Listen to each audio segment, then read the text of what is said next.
According to the Planning Institute of Jamaica, the PIOJ 2022 Economic and Social Survey, 2021 saw a decline in the number of Jamaicans successfully emigrating to the United States, with a 38.4% decrease.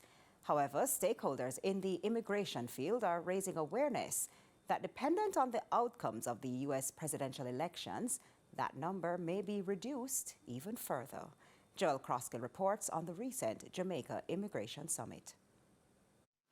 A big-ticket item in the U.S. presidential election race and a concern for many Jamaicans. The issue of immigration to the U.S. was explored during the recent Jamaica Immigration Summit hosted by Jamaican-born and Orlando-based immigration attorney Sekou Clark, who advised Jamaicans to prepare for any potential changes in policy once a new president is elected. So right now, as you know, there's a Biden-Harris administration. Through the Biden-Harris administration, it was significantly more flexible for immigration, right? In terms of visa approvals and approvals in our office, I mean, we haven't fell below a 92% approval rate for visas, applications, waivers, right? They have opened up significantly more pathways for people to enter the U.S. and for people to get residency. What does that mean for Jamaicans here, right? It means that one, do applications from now, right? Or two, just mentally prepare yourselves that when you're entering the country, make sure you have all your ducks in a row. Make sure that there's no funny business. Make sure you're not trying to cuss out the officer in the line, because they will be emboldened, even more emboldened than they are now, to keep you out of the country. Visa consultant Kerry-Ann Palmer notes a growing trend of persons seeking to claim special access to the visa approval process. One of the big fraud things that is going on right now is persons paying for visas.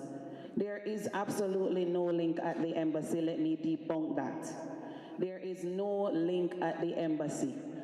I have been receiving these calls from last week. Persons paying $250,000, $300,000. The fact that you go to the embassy and you get that white paper in hand, it means that you are already qualified for the visa.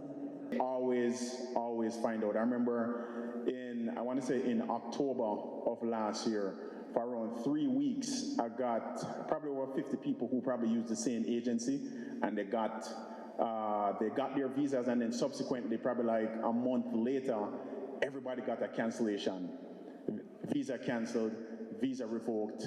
I spoke to somebody at the embassy, and they said yes, they were able to bust a big ring for 2 agencies who were fraudulently completing visas. So, despite reports that fewer Jamaicans are attempting to enter the United States illegally via its Mexico border, another major concern of local law enforcement centers around persons seeking employment opportunities overseas to countries within the region that do not require a visa, with reports that the number of women who have been trafficked in this way is the highest it's been in several years. Some fear that stricter immigration policies to enter the United States may result in human traffickers increasingly targeting that demographic. Joel Croskill, CVM News.